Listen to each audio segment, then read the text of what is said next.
এখানে দিয়েছে আদা রসুন পেঁয়াজ বাটা, নুন। এটা হচ্ছে রান্না করবে, মাছের মাথা আছে, একটা লেজা আছে। এই দেখেন মুর্শিদাবাদের ফুলারি স্পেশাল, এই ফুলরিতে রান্না হবে। লঙ্কা গুঁড়ো,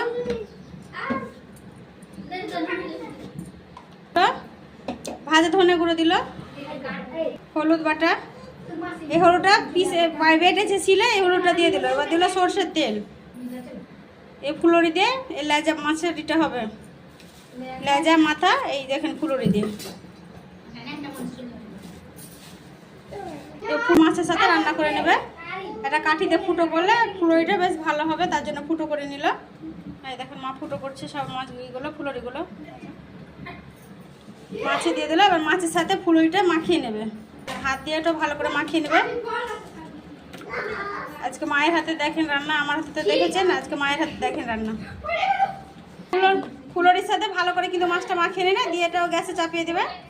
আপনাদের সাথে চাপাচ্ছে, তখন ফিরে আসছে। এবার কাঁচা লঙ্কা দিয়ে দিয়েছে মাছটা, কাঁচা লঙ্কা দিয়ে পানি দিয়ে মাখিয়ে দিয়েছে। এবার উনুনে চাপাবে গ্যাসে।